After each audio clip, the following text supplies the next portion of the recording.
Testing, 1, 2, 3, testing. Can anyone hear me? Testing.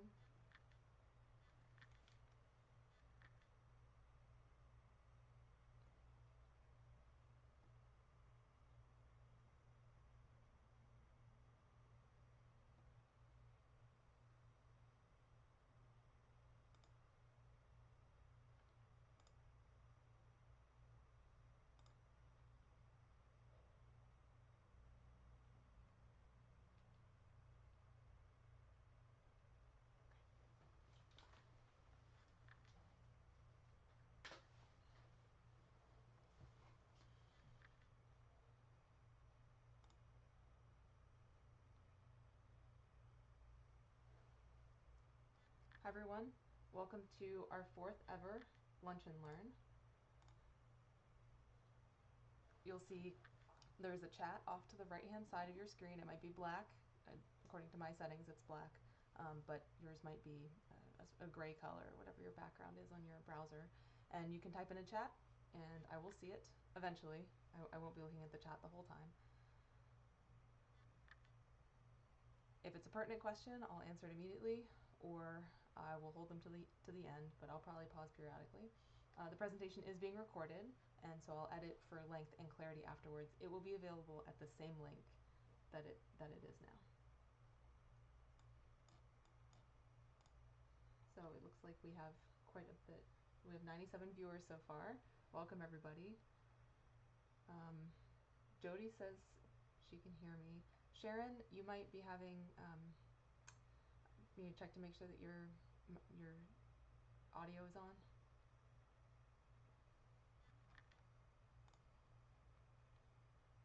Could I get some feedback from anyone else that they can hear me?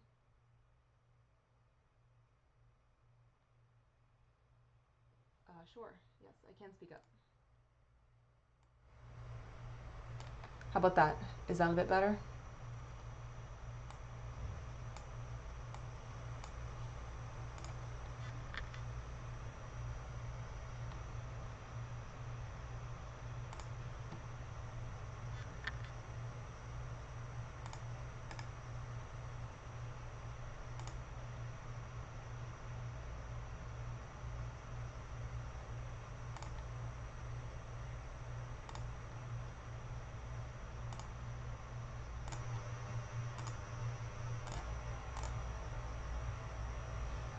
How about that?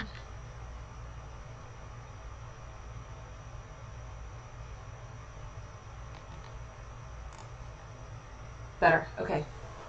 Awesome. Yes, I just had to add my other microphone. Thank you guys. Thank you for your patience. All right, Bonnie can hear me. Okay, so I see everybody's using the chat just fine, so we'll get started. This will be a very broad overview of edible native plants. I cannot even hope to cover all of the edible native plants we have available throughout Florida, but hopefully this will get you excited and you can be looking for these native edible plants when you're walking around on your Native Plant Society field trips or on your own. Of course, practicing appropriate physical distancing due to the COVID-19 pandemic. So I have some definitions. What is edible? So most people can eat something that's edible and not suffer adverse gastrointestinal or allergic reactions.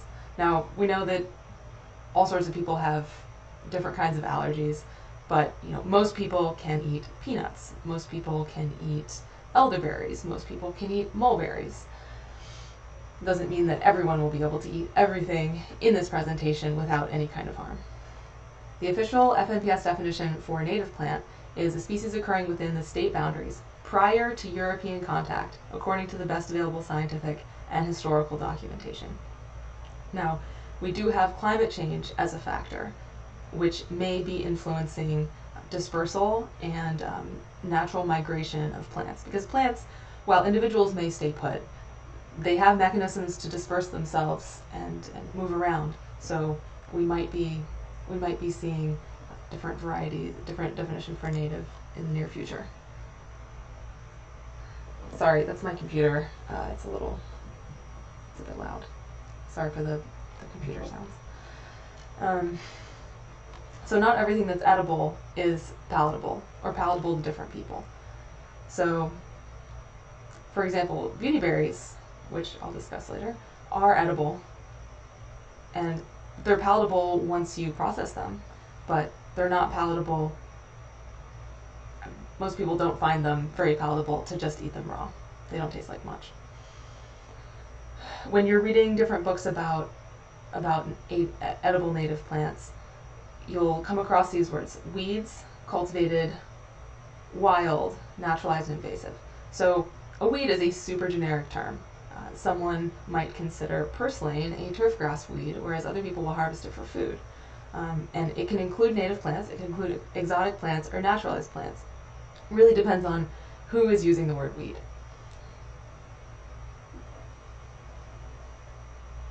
A cultivated plant is, in my definition, a person planted that plant on purpose. Or per iNaturalist, which iNaturalist is a platform for people to input observations of the world around them, including plants. It's basically the eBird for the natural world. And as such, they get a lot of cultivated plant inputs, even though the platform is meant to be used for wild plants. So a cultivated plant is, the plant exists in the time and place you see it because humans intended it to be then and there. And there's an excellent discussion. I think I linked to it.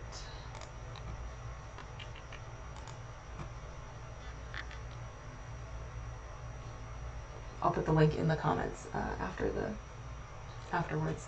There's an excellent discussion on iNaturalist about when is a hedgerow plant planted in Great Britain 500 years ago, when are those plants considered wild after they've been propagating themselves and moving around.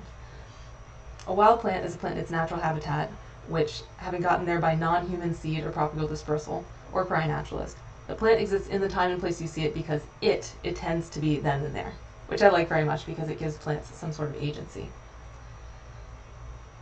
So a naturalized plant is a wild plant that is non-native to the area.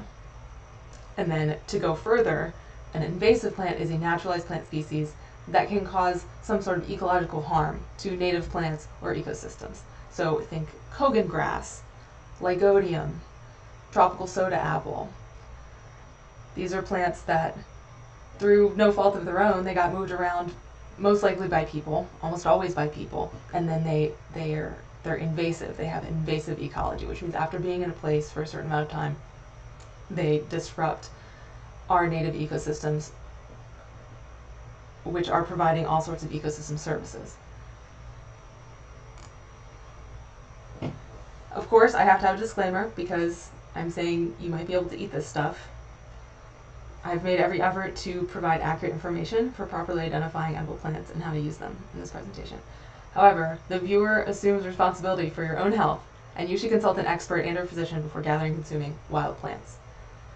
Neither the presenter, myself, Valerie Anderson, nor the Florida Native Plant Society can be held liable for any illness or discomfort the viewer may experience while using the information contained in this presentation, including while you're out foraging these plants.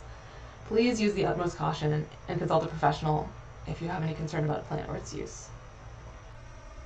If you follow these rules, you'll be less likely to have problems. First rule, don't take everything. Leave something for birds. Birds eat caterpillars. Birds eat fruits. Birds eat seeds. And so if you're foraging these types of things and you over forage, you could be depriving birds of a way to make sure their babies have enough food. Bees, if you're foraging flowers, such as if you're foraging bee balm, or if you're foraging basil, these are pollen and nectar sources for bees, and they might not be able to reproduce if too much is foraged. It also might make it impossible for the plant to continue its life cycle in that particular location. So you might have a good foraging spot, but you deplete it, and that wouldn't be very good. Of course, butterflies also use nectar and pollen, but they use leaves as their larval host plants. So you don't want to gather too much. Tortoises eat gopher apple, they eat pawpaw, all these are edible. I don't cover all of those. And other people bunnies. So never guess on your IDs. Start with the easy plants and only try to eat one species at a time. So if you're out and you see all these cool blackberries, you're like, oh, I know the blackberries are perfectly fine. Stick with what you know. And there's so many native plants. There's so many native plants fruiting at one time, and some of them look alike. And your safest bet is to be able to go to a certain conservation area or your friend's private property and just watch. Watch something flower, watch it fruit, watch it be vegetative, watch it get burned, and watch it come back. So you can see the plant in its whole life cycle. Another way to get to know your plants really well is to buy them from a reputable native nursery and watch their life cycle that way. You can collect the seeds, plant the seeds, dig up the tubers, and you won't have to guess on the IDs. You'll get what I call a gestalt of the plant. You don't want to gather in contaminated areas, roadsides, especially really busy roadsides. In Florida, we have these old arsenic pits for when the cattlemen would dip their cattle for different kind of pests. And so you might be on what you think is a pristine area, but if you see an area that's fenced off, like a small quarter acre that's fenced off, that could be a cattle dip vat. And of course, if you're out in nature, you might be stepping on snakes or grabbing into stinging nettle, or keep your ear out for buzzing. I'm a beekeeper, so I'm highly attuned to buzzing sounds, especially grumpy buzzing sounds. So ground hornets nest in the ground, bumblebees nest in the ground, non-native honeybees nest in cavities at various levels in different trees, starting at about 3 feet up and all the way, to the ends of limbs that you won't be encountering if you're foraging not off of the ground. And never harvest from conservation areas without a permit. These are protected areas for a reason, and you might go there to get familiar with the plants and to understand what's growing in your area, but these areas are regulated for a reason. They're protected for a reason. Okay, I'm going to check the chat. Okay.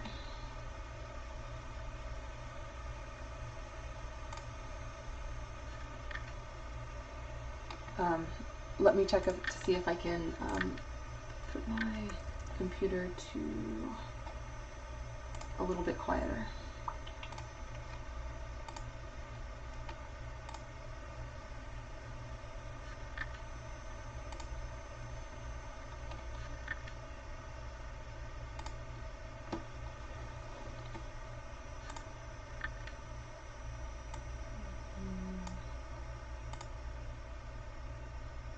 Okay, that should get it a little bit quieter.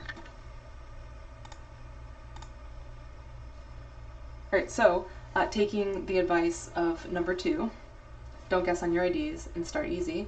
We'll start with the most observed plant on iNaturalist in Florida, Biden's alba or Biden's velosa, also known as Spanish needles or beggar's ticks. So this is a low, very common weed. Some people call it a daisy or Spanish daisy. It's heavily visited by pollinators, often has these spider mite damage on the leaves, and it gets stuck on your clothes. So you might notice this first before you're ever a native plant person, which I'm hoping you'll all become voracious native plant people, that these little spikes here on the end, if you're wearing thin socks or they get right on your skin, or they get stuck in a waistband or something, they can really poke you, and that's an excellent seed dispersal method, and one of the reasons why this plant is so successful in the wild. So I've eaten lots of Biden's alba. It's basically a spinach substitute with maybe a little kick. The younger leaves are a little bit less kicky. So my friend Taylor, I'm staying with my friend Taylor, and she foraged this Biden's alba. Make sure you guys can see that really well. She foraged this Biden's alba from the yard this morning, and you can see it's an aster, so it has a little white. It's not focusing very well. Okay, so it has white petals and yellow yellow interior petals, and this one is a little spicy. Yep, it's been out there for a while. She hasn't mowed in quite a while. And you can eat all parts of this plant. It doesn't have any tubers to speak of, and usually it grows in clumps in yards, conservation areas, quasi-disturbed areas. There is some discussion as to whether or not this plant is native, but it's here, and some people consider it native, and so this is your very basic introduction to foraging, is Biden's alba. So go make a salad, a part of a salad.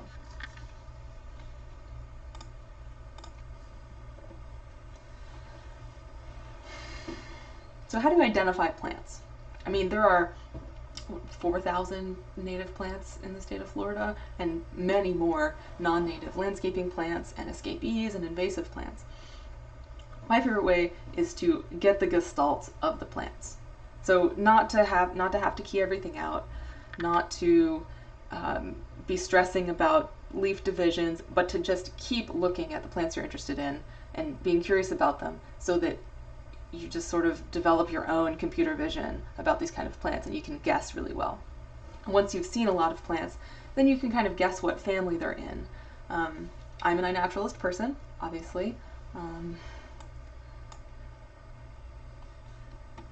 You go to iNaturalist has been down this morning, so I wouldn't go there right now. It's inaturalist.org, inaturalist.org, and I recommend going. They have a phone app. Take a photo. So you just go out to wherever you are, try and get an in-focus photo of what you want identified, and make sure your location on your phone is on, and you just upload it. It's a really simple interface. I can pull it up and see if it looks good. Or you could be an Ask on Facebook person. So there's a Florida Native Gardening page run by Gia and Callie, and it's really good. People will get right back to you with IDs. And if we have a Florida Native Plant Society members only group, which doesn't have a lot of people, so the more people in a group, the more likely you are to get an ID. But the more people you have in a group that have maybe not high level knowledge, there's a lot of guessing. So you can't just grab the first ID you get and say that's what it is and then go put it in your mouth. If you really want to know, you have to see if you can get into the Florida Flora and Ecosystematics Facebook group. That's Florida Flora and Ecosystematics. And Edwin Bridges is the admin of that group, and he's a tough cookie. So you can apply to be in the group, and you might not get in. Congratulations to everybody who's already in. I wanted to show, make sure that shows up for you guys. I wanted to show the iNaturalist interface. So that's without having taken a photo, and that first row there is the species, and then obviously it grabbed my location, and you just press the checkbox at the bottom, and it sends it up. And there are botanists on there that are checking it all the time and helpful. I'd like to give a shout out to Jay Horn, who is always IDing my stuff and everybody else's, and he's very reliable. Mary Kime as well. It's a great way because you can argue intelligently about the plant ID, or I mean not necessarily argue, but you can disagree, and then all of that is recorded, and it's also used for computer vision. So iNaturalist gets to know that, okay, this plant kind of looks like this other plant because a lot of people mistake the ID. I didn't start out being an iNaturalist user. We didn't have it back then when I started learning about plants. So I was a buy a lot of books kind of person. I was a Roger Hammer books, Walter Taylor books. I bought this big DEP manual, which I have a terrible photo of, for like $80.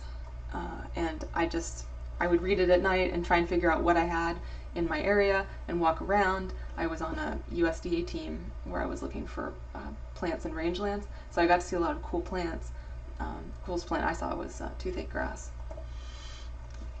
And this is Susan Carr calls it botanizing at 90 miles per hour. Susan Carr is our outgoing president. And this happens to people in uneven native plant relationships a lot, where, you know, you're looking out the window and then you're asking them to pull over to stop and look at plants.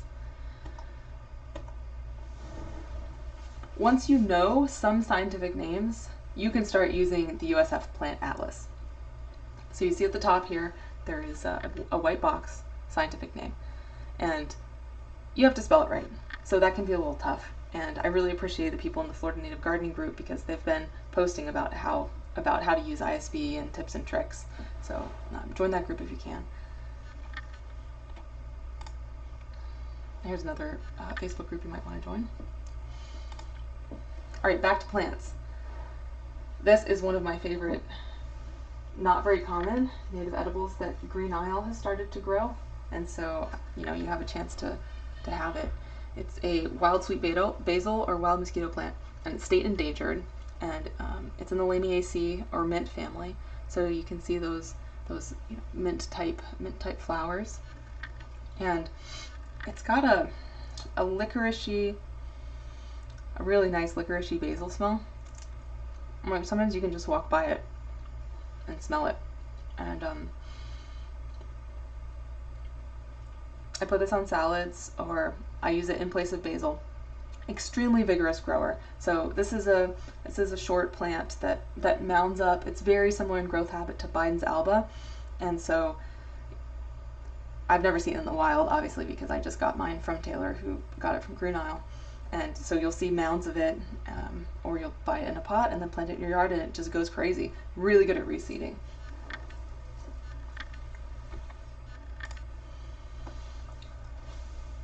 So where do you forage? Avoid roadsides and avoid conservation land unless you can get a permit. And what you should target is private land with permission or parks without conservation protection. So places that there's not going to be a problem where you forage. Next, we're going to move into the very common spiderwort. And spiderwort is, I don't know if it's still mucilaginous, but so you know how you make okra and it's kind of gooey and people hate it? So that's like a mucilaginous texture within the leaves and in the flowers, so you can't get away from it. So if you don't like okra, don't put this in your salad. And this is still like basically a salad green. So you don't see this one in the wild a lot. You see this a lot in yards, suburban areas.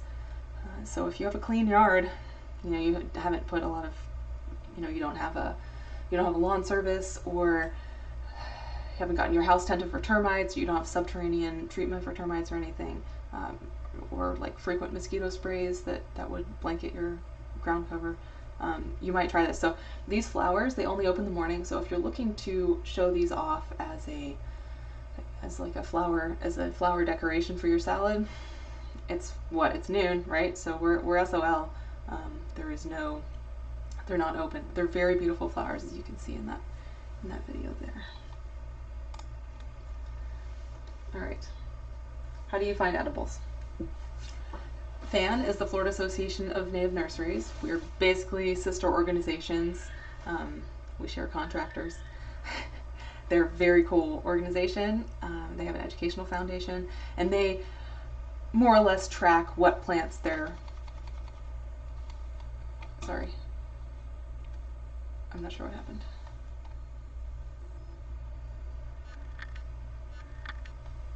Is everybody still with me?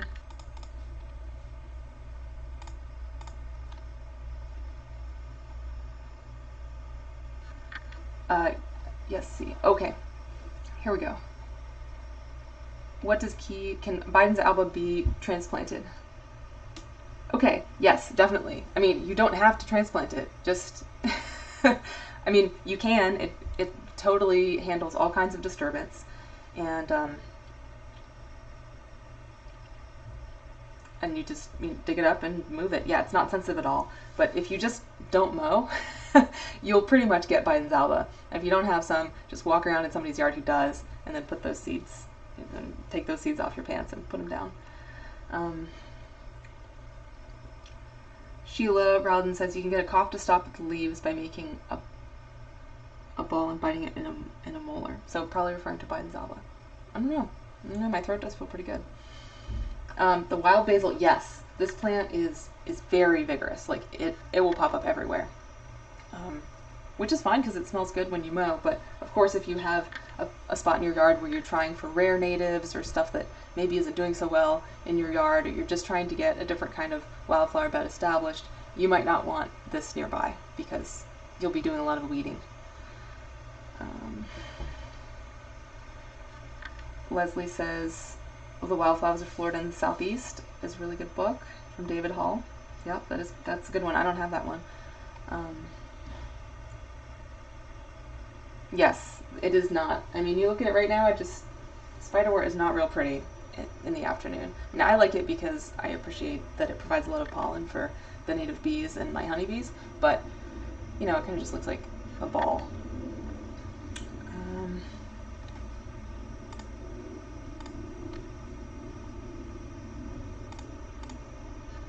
Yeah, so their database is pretty good, but don't be afraid to call nurseries. Just cold call them. It's not scary. All right, into our next plant is Purslane, which the flower closed up on me, unfortunately. This is Portulaca oleracea, and it has these fleshy, succulent leaves, and it's supposed to be really high in omega-3 fatty acids. It's really good for your joints and heart and stuff. So there's the yellow flower. We have other purslanes. There's a pink purslane that's native and a pink flowered purslane that's non-native. And this is just also a really different taste, like kind of cucumbery taste from, it's very different from spiderwort. It has spiderwort doesn't taste like anything. And this kind of, maybe a little nutty. Anyways, really good. And you can find this, again, more disturbed areas, rocklands, yards that are pretty sandy. You're not going to find this in a wet area. And you can see on the right I have the map of voucher specimens from the Florida Plant Atlas, which I showed earlier. And you may notice there's a lot of gaps that don't seem to make a lot of sense. Well, that's because when you restrict your data quality to only the really good stuff, only the voucher specimens that have made it into a herbaria, you're not going to get into a herbarium. You're not going to get you're not going to have complete data coverage unless somebody pays a lot of money to get everything vouchered somewhere, because the incentives aren't there. So I like to compare the difference between an iNaturalist distribution and a voucher distribution. They don't always overlap completely, depending on how easy the plant is to observe, i.e. how long it flowers. Is it in disturbed areas? Is it only in natural areas? Has it been extirpated? These are all things to think about when you're looking at different distribution maps, is where do they get their data? And how good is that data? This is one of my favorite plants.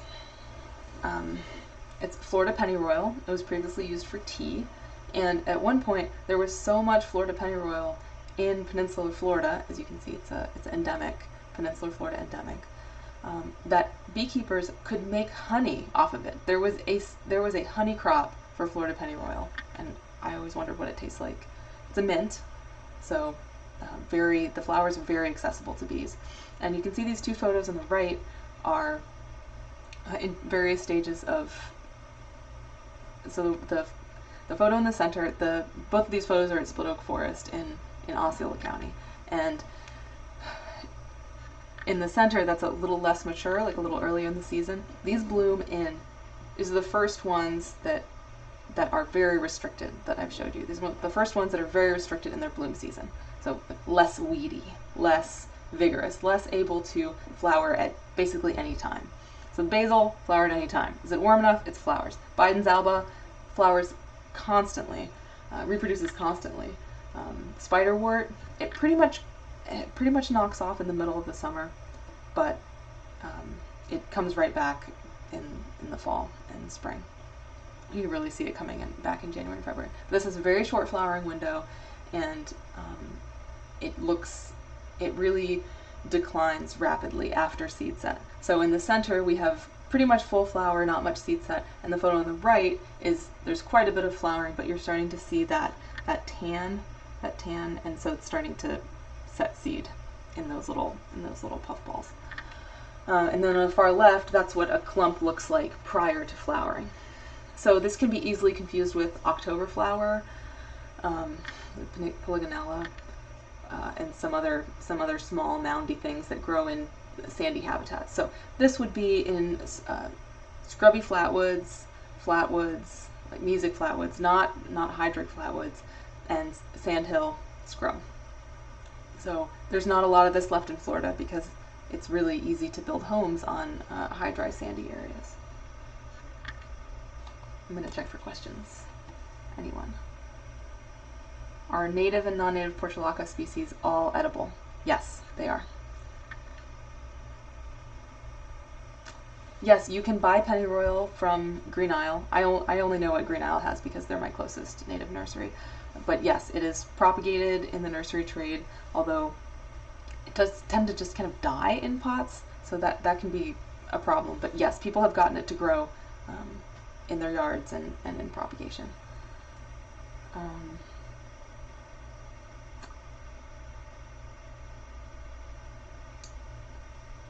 Yes, you can. All of these plants that I have shown so far can be grown in pots. And for all of the plants I've shown, they've been fairly weedy, which is to say you can remove plant parts and they still come back. You can, they reseed really readily. Oh, they're really easy to pollinate.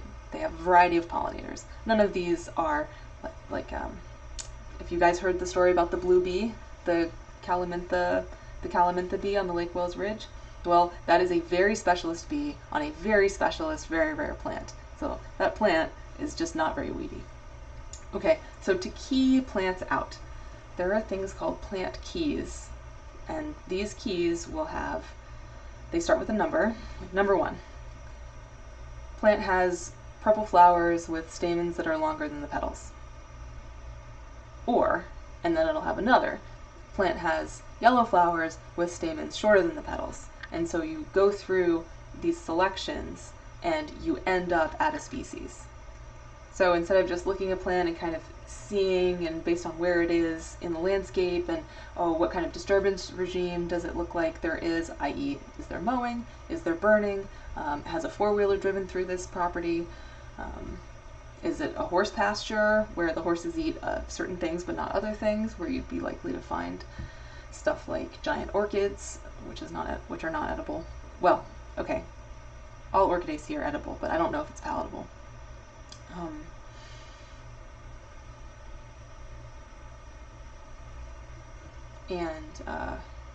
Sorry, I got distracted.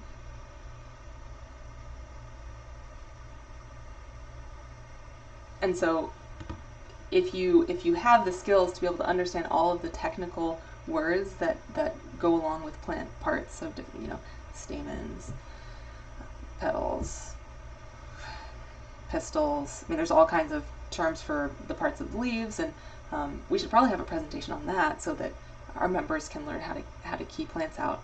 I think Martin County chapter had a plant key workshop before the coronavirus outbreak, and it was very, very successful. And these keys are, so Alan Weekly likes to write keys. He's a southeastern botanist, and so he has written a lot of keys for Florida plants.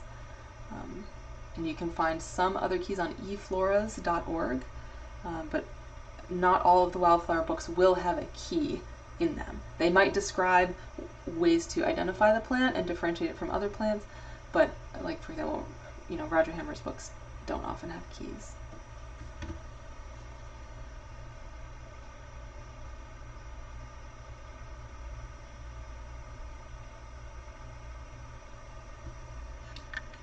Okay, Taylor's saying that the non-native pink portulaca could be poisonous. Okay, so be careful eating that one. Or don't eat it, preferably. Okay, so Florida pennyroyal makes a nice tea or a breath freshener when you're out walking around. You can dry the leaves, and you have to use quite a bit of plant material to get a nice tasting tea, but it tastes really good. A little bit of disclaimer, there is some research showing that There are compounds in many of our Florida native mint species that might be hepatotoxic, so they might have liver toxicity. Now that's true for thymol, which is also present in any other mint. Mints that you might be eating in your mojitos or something. Those also have thymol, and basil also has this compound. So, not to scare you away, but there is some research on these plant compounds that might indicate you may not want to drink this tea all the time or every day. All right, back to fruits. So pennyroyal you might not be able to be foraging much of because it's in decline based on its seasonality, but you might be able to find some. But blackberries are just coming up. So what you'll be seeing a lot of right now when you're out walking around is the reddish. So that second photo there of red blackberries, don't eat those. They taste terrible. You'll see these often on fence lines and in just like weedy abandoned lots, or maybe in the back of your own property or back of a friend's property. These grow really well. They have runners and they also reseed really well. And you have to be careful because they're spiky. So you reach in and make sure you're wearing either gloves or long sleeve shirt because they'll really get you. And if you have to walk through the blackberry patch, then a lot of people actually wear they'll wear waders, or they'll wear chaps, like leather chaps. And then on the far right is a blackberry that's ripe. So we have two most common blackberries in Florida are Rubus trivialis and Rubus cuneiformis. And then of course we have Pennsylvania sawtooth blackberry as well. And you can species them out, but you can eat them all. So, and also you can make blackberry leaf tea. So, purportedly medicinal. Another blue plant that is happening right now, blue fruit that's happening right now, that you might be seeing on your hikes, are things in the heather family. So the edibles in the heather family are Vacciniums and Gay Lusaceas. So at the far left we have the unfortunately named Confederate huckleberry, which is Gay Lusacea nana, and this is really striking. These are bushes. So all of these ericaceae I'm showing you are bushes of various sizes. Confederate huckleberry is sort of a medium-sized bush, spindly branches, and then these big leaves with really nice glaucous undersides.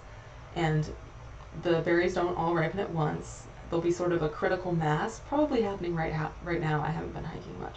And these Confederate huckleberries are delicious. I love them. The next photo to the right is the northern high bush blueberry, Vaccinium cornbosum. Now this is what blueberry breeders at University of Florida and throughout the southeast Auburn have bred and made our commercial blueberries. So if you've ever gone blueberry picking at a U-Pick, this plant will look really familiar to you. It's even spindlier with the new shoots than Confederate huckleberry, and it's just got those blueberry leaves. If you've been blueberry picking, you will recognize this plant, and you can see the fruits are more clustered than the Confederate huckleberry. And then the next photo, the third one from the left, is a Vaccinium cornbosum ripe in split oak forest. And then that last photo is shiny blueberry, Vaccinium mercenites. So this is the smallest. So Confederate huckleberry sort of medium size, high bush blueberry, high bush. It can be quite large, 12 feet. Some producers of blueberries have them growing like really, really tall, although the current practice is to keep them trimmed to about 5 feet or 4 feet. So the last one on this slide is shiny blueberry, and they tend to create monocultures as a ground cover. They're about a foot tall, 2 feet tall maximum. They have those shiny leaves, shiny blueberry, and beautiful bell-shaped flowers, campanulate flowers, with a creamy white. And so they're flowering. So what is it? It's end of May. So they're flowering like March, April, May. You'll still see some flowers on them as they fruit out, depending on where you're at and how much it's been raining. And they're just gorgeous. And it seems to be, like if there's some cattle impact to the area, historical cattle impact, and maybe the longleaf has been replaced by slash and the burning has been quite right, you could get an acre of this on the ground. And these blueberries are tiny. So Vaccinium cornbosum, highbush blueberry, they're about yay big. And think of the blueberries in the store, but a little less plump and maybe a little bit thicker skinned. They taste better. They taste much better. But the shiny blueberries are actually black. And here's a shiny blueberry. You can see the tiny shiny leaves and the reddish twigs. So new growth is reddish often on ericaceous plants. And so none of these fruits on the left are ripe. So think black. So if you don't see black, don't eat them. They're very, very sour. And then on the right, we have the similar looking Darrow's blueberry, Vaccinium darrowii, and these are all unripe fruits. I mean, there might be some hiding in there. It's kind of a low resolution photo. This is down in Collier County by an iNaturalist user, M. Tanguay. And so these are available in native nurseries. This Darrow's blueberry, I have 2 in my yard, and the leaves are larger, and they look a bit softer, and the fruits are a little bit bigger than the shiny blueberry. It's easy to tell them apart once you've seen them a couple of times. I'm going to check the chat for questions. Okay, Plant King. Lots of demand for a Plant King presentation. I would not be the one to give that presentation, but I will find somebody who knows how to do it and get that presentation set up. Okay, so you might think, okay, bell-shaped flowers, clusters of fruits, ericaceae, I'm good to go. No, you're not. Don't try any of the other heaths. They have common names such as staggerbush, dog hobble, fetterbush. So some of these parts of these plants are toxic, and they're pretty easy to tell apart. And their fruits don't look anything like blueberries. So Fetterbush leonia has these beautiful pink flowers. It's sort of a nice light scent, hard to describe. And then Coastal Plain staggerbush smells delightful, very, very scrubby. So we're still in, okay, if we go back to these blueberries, we're in all sorts of flatwoods habitat, hammocks. For the shiny blueberry, occasionally some heavily impacted by cattle areas. But then, you can even have a little bit of hydric situation for these sandhills. Then when you get to these stagger bushes, they're a bit more, they can be a bit more specific. Now, fetterbush, I've seen growing in swamps on top of like a cypress. So you'll have like a big cypress tree, and then you'll have a fetterbush growing out of it, or a staggerbush growing out of it. Really, really weird. But Coastal Plain staggerbush is pretty much scrub and scrubby flatwoods, but it smells heavenly. Don't eat it. Staggerbush looks just like Fetterbush leonia, but the flowers are white. Now, Fetterbush leonia has pink flowers, but there are slightly pale varieties. We've seen pale Leonia lucida. And then the last one you should definitely not try to eat is this sandhill laurel, Kalmia hirsuta, and you can see it here with some club moss coming out of it, and yeah, that's toxic. Don't eat it. So I'm talking about all these plants, and you want to know, are these plants near me? On the left, we have the vouchers for northern highbush blueberry. Pretty much panhandle, skip a couple counties, and then down the ridge. But iNaturalist, people have not been seeing them. So is this a hard to identify plant? Are people not walking in the woods when it's fruiting? Are people not walking in the woods when it's flowering? But the great thing about using iNaturalist as opposed to checking in on the voucher specimens is finding the location. It's a panable map, so it's just like on Google Maps, and it has depending on the user's privacy settings, you can find the exact location of the plants. Now, of course, if you're infringing on somebody else's foraging area or walking on a private property, that's not ethical. But if you want to go look at the plant based on someone else's observations so you can get an idea of what it looks like or get an idea of the habitat it grows in, iNaturalist is excellent for that purpose.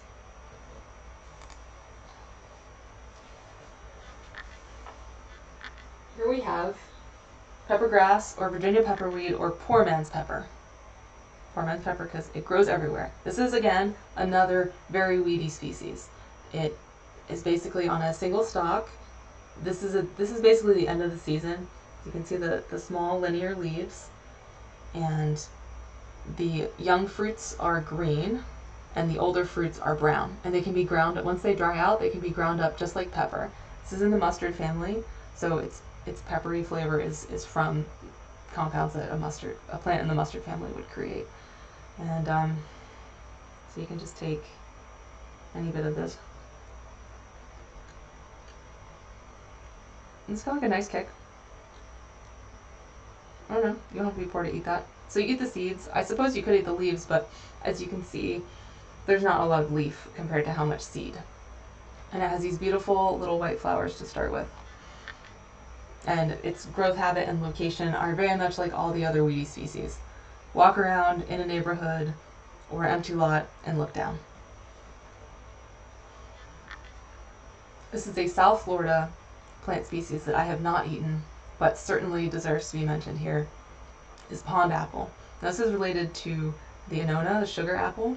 I don't know the specific epithet of sugar apple, but these are delicious, and their flowers are incredible. This is a wetland species, so one of our few wetland species on this little culinary native plant tour. And there used to be pond apple forests. I recommend a book, the name I can't remember right now, but it goes over the history of Florida in a very stylized way, and they talk about the pond apple forests in South Florida. You can see the distribution on the right, coastal all the way up to Brevard County, and but not very far north because it's a tropical plant, it freezes out. So if you have the opportunity to grow this species, I would do it because they are delicious. Okay, Barbara Lockhart asks, why are some counties unvouchered? So vouchering it's a scientific pursuit, more or less. I mean, lay people can voucher, but you have to have a plant press. I don't have a plant press on me. I have one somewhere. It's probably in storage. So a plant press is two pieces of wood, something stiff, anything stiff. You can make it out of metal, wood, not cardboard. Well, you use cardboard in the center. And so you usually wing nuts or screws. You can press the plants in a book, I guess, but it might make your book it makes your pages a little bit wavy. And so you take the plant, including any underground portions of the plant, and you press it, and then you mail it to a herbarium. And most people who do this are scientists who are out botanizing for some reason, and usually getting paid to do that. So on a lot of maps, you'll see that Osceola County is a blank spot. We don't have a university. I don't know why vouchering activity hasn't occurred very heavily in my county, but it hasn't. So I have been, in my searches and doing iNaturalizing, I found a number of species that have not been vouchered for my county, though are clearly common enough in conservation areas that they shouldn't have been missed.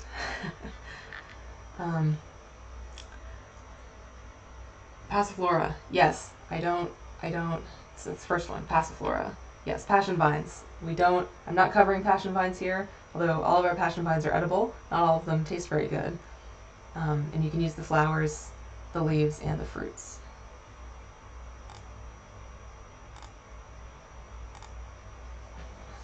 One of the most popular weedy edible natives is Florida betony, and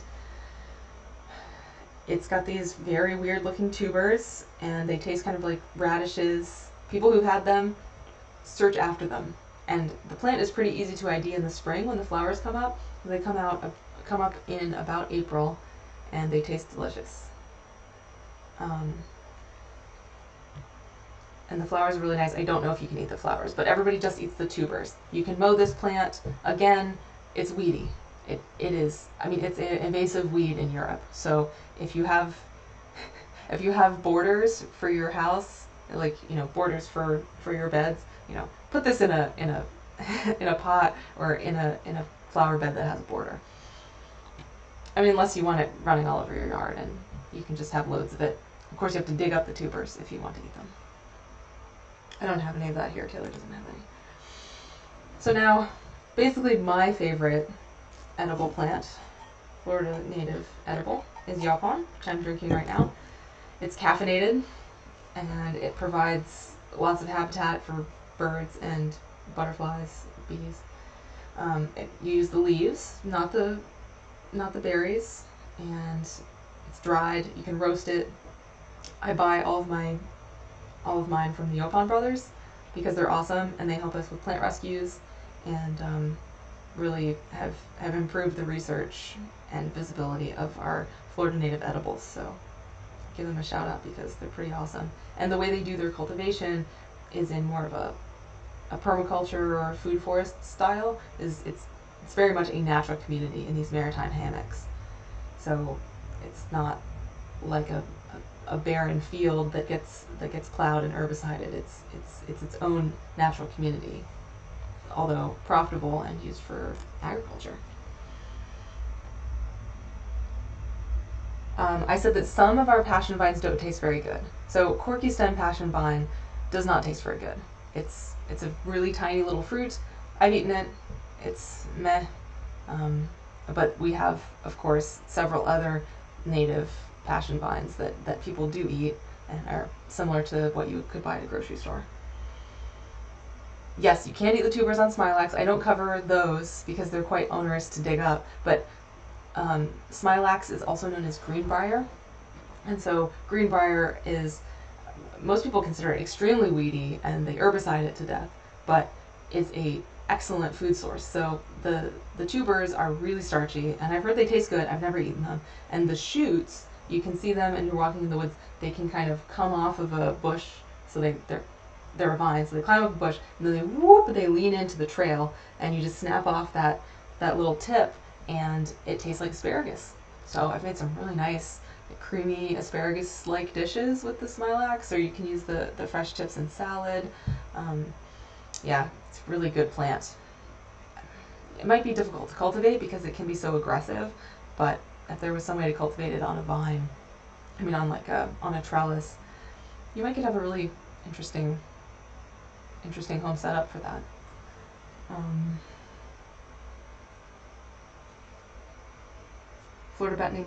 Janice says, Florida Bethany made a nice ground cover in your raised bed.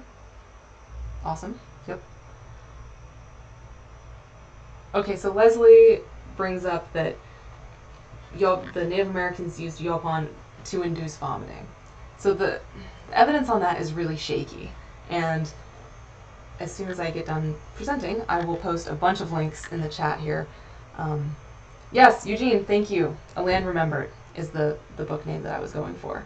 So A Land Remembered is an excellent book about Florida's history, and yes, talks about the pond apple forests around Lake Okeechobee.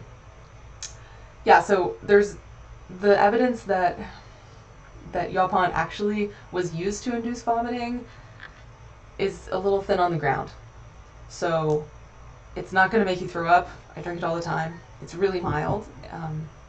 I don't know about anybody else, but occasionally I get slightly nauseous when I drink green tea, especially on an empty stomach, and that does not happen at all with Yaupon. It also has other chemicals that are like theobromine, like you find in chocolate, and so, I don't know, it makes me feel really good. So I don't have a problem drinking it at all, and I'm not sure about the berries. I'll post to a Facebook Live video that Brian White of Yaupon Brothers did, and he knows all the research, and you might be interested in that, Leslie.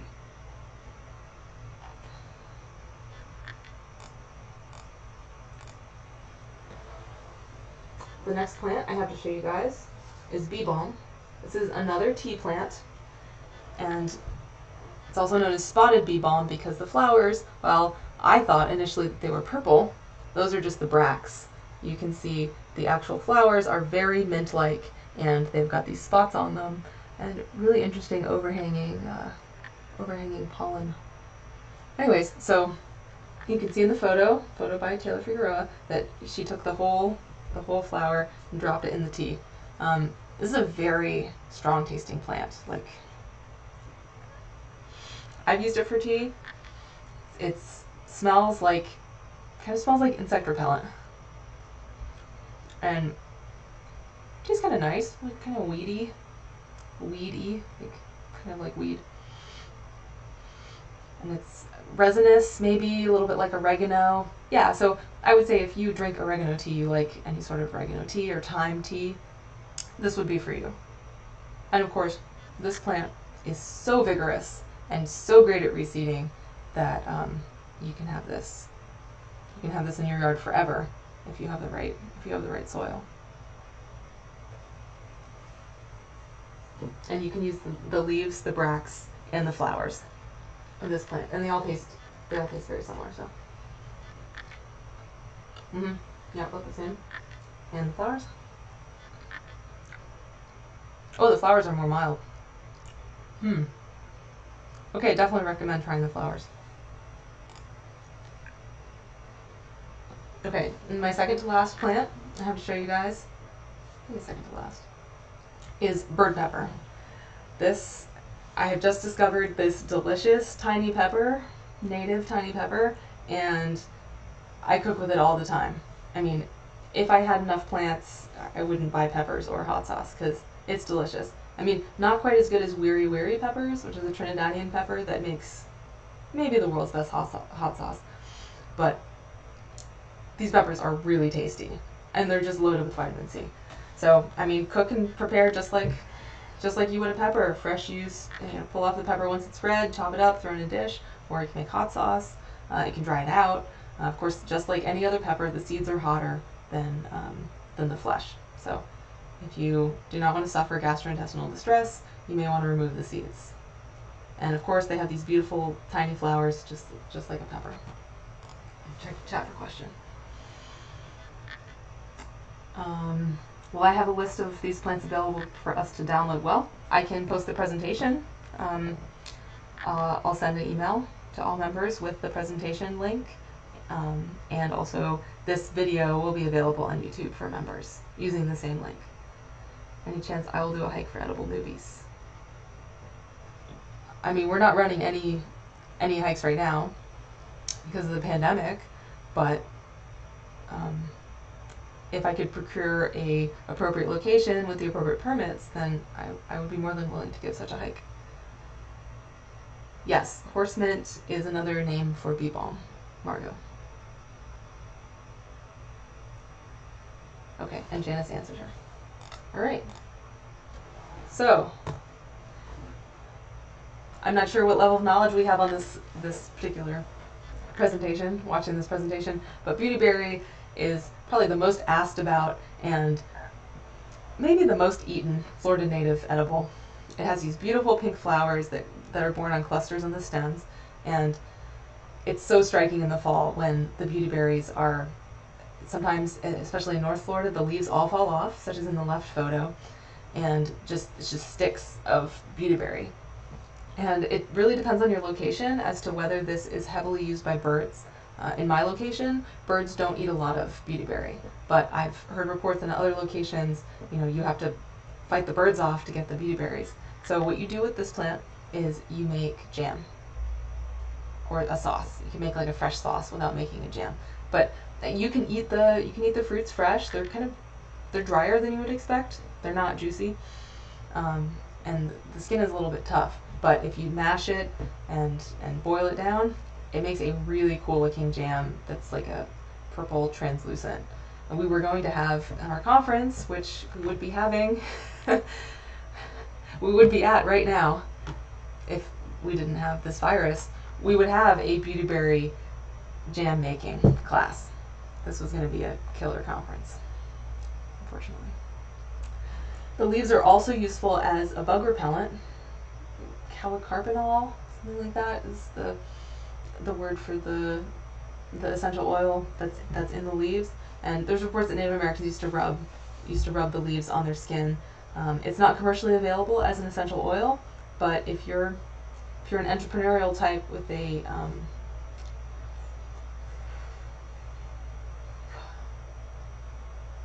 not a diffuser, like a still, like a still that you can extract off the oils, then you could probably sell this for bug spray, because there's some good research, some good preliminary research on how effective this is on all sorts of biting insects. So obviously this was a very short presentation. Didn't cover elderberries. I didn't cover cocoa plums. I didn't cover oxalis. I didn't cover passion flowers. I didn't cover huckleberries. I didn't cover pawpaws. So there's a lot to know about these Florida native edibles. So when I can, I will, after I close this presentation, I'll dump all these links into the comments so you can see. Scott Davis has a foraging field classrooms map where people share their locations of different plants, and not all native. And then this presentation is heavily based on Peggy Lanz's Florida's Edible Wild Plants. Peggy is a pillar of the native plant community, and we're so grateful that she's been so involved in the Florida Native Plant Society. I also used Marion Van Atta's Living Off the Land book, which is pretty expensive online, but my copy says $2.50. And then the Department of the Army's Complete Guide to Edible Wild Plants. Really a lot of good. You could get a bit more photos, and especially when you're going out for the first time, I recommend taking books with you. I used to have a really heavy backpack before I did all this, before I learned my plants, and I would carry plants with me. I would carry books with me everywhere, and I'd always be stopping and pulling out books and reading about the plants while I was on the trail, so that I didn't forget what I was looking at. And then the Florida Ethnobotany by Daniel F. Austin is a tome. They have so many. He has so many different plants in here and so much information. Lots of native names and other Spanish names for the different kinds of plants. So I highly recommend this book if you're a bit nerdy. And the Florida Native Plant Society actually has the Daniel F. Austin Ethnobotany Award that we award researchers with who are doing research on the ethnobotany of Florida plants, because we very much want native plants to be responsibly used commercially and in our landscapes for food and medicine. And then last but not least, definitely not least, is our magazine, The Palmetto. And I wanted to show, in our Palmetto 35-3, we had Dr. Poots, who is known for his ethnobotanical research, propose a new use for the Florida Szechuan pepper, and how this is a underutilized plant and somebody should be producing this commercially. Another benefit is xanthoxylums are a host plant for the giant swallowtail butterfly.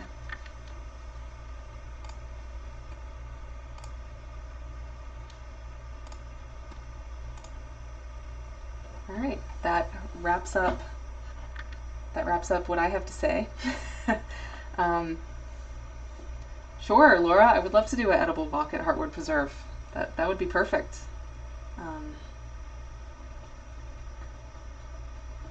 There's my email if you have any questions. Please don't send me plant ID questions. If you could post them in one of our groups, or in the Native Plant Society members only group, or on iNaturalist. I subscribe to a lot of stuff that I know what is. So on iNaturalist you can subscribe to individual plant species, genuses, locations, and so I subscribe to many of the plants that I can actually identify. So if you put it on iNaturalist, I'll be more than willing to help you, because it'll be categorized by stuff that I already know what it is. Are there any further questions? I'm gonna stick around, and I'm gonna dump a bunch of links in there for everybody who's on here.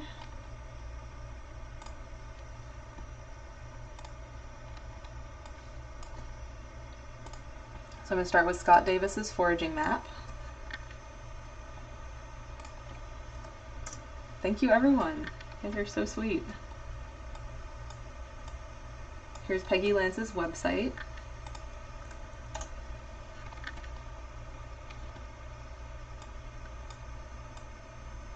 Here's a link to the Florida Ethnobotany.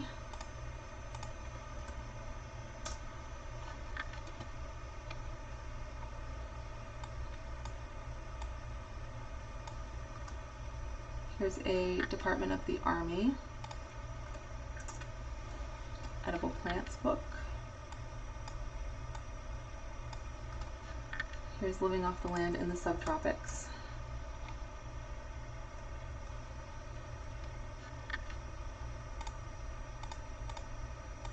Let me just go through. Here's the video of Brian White talking about the more technical historical aspects of Yaupon and whether or not the Vomitoria name is actually accurate. And he's a great speaker, much better than I am, so I recommend checking out whatever he does. And hopefully he'll be putting out more videos.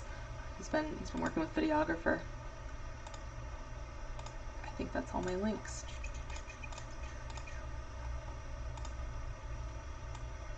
Oh, here's a link to the Florida Association of Native Nurseries. Sheila says she has a different kind of beautyberry with much bigger dark purple fruits. I would have to see a photo. There is it's either an Asian or a hybrid beautyberry that has, they're not really in the internodes, they're more at the end, and the fruits are a bit bigger and they're usually a bit paler colored. So it could be that species. And I think that's all the links you guys need from me. Oh, nope, we got more. Okay, so this is Dick Diener's presentation.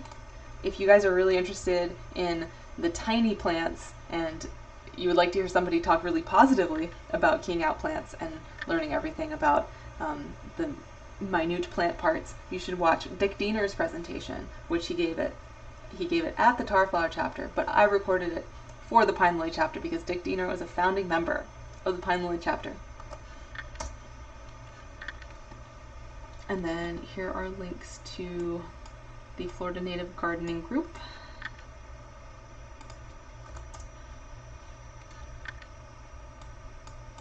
And may the odds be ever in your favor in trying to get into the Florida Flora and Ecosystematics group. And here is the FNPS members only Facebook group. So I know not everybody likes Facebook. You don't have to be on there. We're still going to send emails, but that's a really easy way for me to restrict access to members only information. Okay. Thank you, Barbara. Thank you, Henry. Thank you, Trudy. Thanks, Ginny. Thank you, Amy. Yes, pop it on a naturalist and I'll keep my eye open for it. Thank you. And thank you, Gail. It's really sweet. Okay, I'm glad you like it. Please feel free to email me with any suggestions for Lunch and Learns. I will make sure that we cover plant keys here in the not too distant future.